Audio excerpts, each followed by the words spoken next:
Delete হয়েছি এটার একমাত্র দায়ী হচ্ছে বোয়েসেল এর ব্যর্থতার কারণে, বোয়েসেল এর অর্থ লোভের কারণে, অর্থ জালিয়াতির কারণে আজকে আমরা রাজপথে এসেছি। আমাদের থাকার কথা ছিল দক্ষিণ কোরিয়াতে। বোয়েসেল যদি আমাদের ভিসার ব্যবস্থা করে দিত তাহলে আমরা দক্ষিণ কোরিয়া থাকতাম, আমরা এখানে আসতাম। অবশ্যই আছে, বোয়েসেলের ইস্যু বাণিজ্য আছে, তারপর হচ্ছে সার্কুলার বাণিজ্য আছে। এটার মাধ্যমে বোয়েসেল কোটি কোটি টাকা হাতায় নিচ্ছে।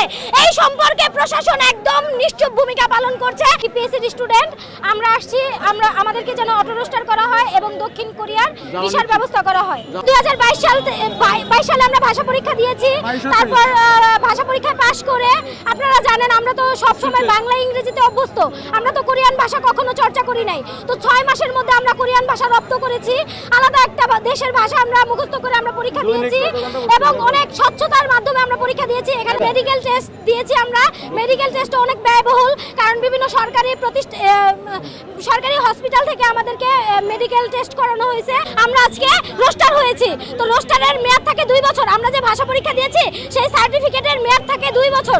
তো 2 বছরের মধ্যে আমরা ইস্যু পাই হচ্ছে 8টা, মানে 8 বার হচ্ছে আমাদের দক্ষিণ কোরিয়ার ভিসা ইস্যু হয়। তো সেইখানে 8 বারের মধ্যে আমাদের ফাইলগুলো মানে হচ্ছে আমাদের যে জব অ্যাপ্লিকেশন ফর্ম সেটা দক্ষিণ কোরিয়ার বিভিন্ন কোম্পানিতে প্রেরণের কথা হচ্ছে 8 বার, কিন্তু সেইখানে আমাদের ফাইল একটি বারের জন্য পাঠানো হয় নাই। তো আমরা তো চাই নাই যে আমাদের ফাইলগুলো, আমাদের জব অ্যাপ্লিকেশন ফর্মগুলো বোয়েসেলের টেবিলের নিচে পড়ে থাক। আমাদের দাবি হচ্ছে আমরা যারা ডিলেট হয়েছি এটার একমাত্র দায়ী হচ্ছে বোয়েসেলের ব্যর্থতার কারণে, বোয়েসেলের অর্থ লোভের কারণে, অর্থ জালিয়াতির কারণে আজকে আমরা রাজপথে এসেছি। আমাদের থাকার কথা ছিল দক্ষিণ কোরিয়াতে। বোয়েসেল যদি আমাদের ভিসার ব্যবস্থা করে দিত তাহলে আমরা দক্ষিণ কোরিয়া থাকতাম, আমরা এখানে আসতাম না। অবশ্যই আছে, বোয়েসেলের ইস্যু বাণিজ্য আছে, তারপর হচ্ছে সার্কুলার বাণিজ্য আছে। এটার মাধ্যমে বোয়েসেল কোটি কোটি টাকা হাতায় নিচ্ছে। এই সম্পর্কে প্রশাসন একদম নিশ্চুপ ভূমিকা পালন করছে। আমরা চাই আমাদের যে দুদক, আমাদের যে দুর্নীতি দমন কমিটি, তারা কোথায়? তারা কেন আজকে বোয়েসেলের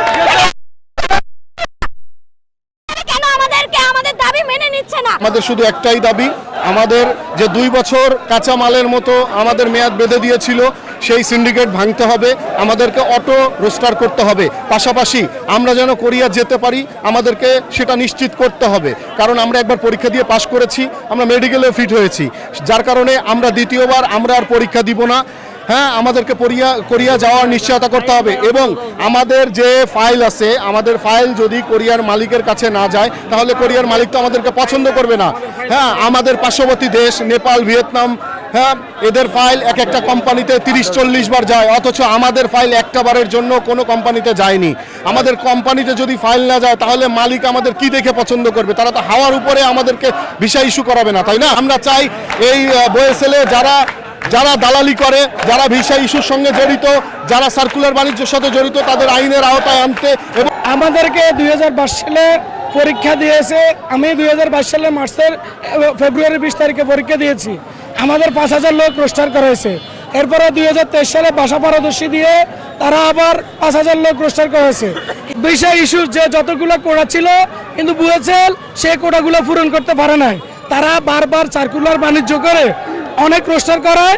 আমাদের অনেক ভাই অনেককে চাকরি ছেড়ে দিছে, অনেকে তার ব্যবসা বাণিজ্য বন্ধ করে এই লাইনে এসে তারা পর্যাপ্ত পরিশ্রম করে পরীক্ষা দিয়ে রোস্টার হওয়ার পরে ইস্যু না পাওয়ায় সে তার ফ্যামিলি নিঃস্ব হওয়ার কারণে সে আত্মহত্যা করতে বাধ্য হয়েছে।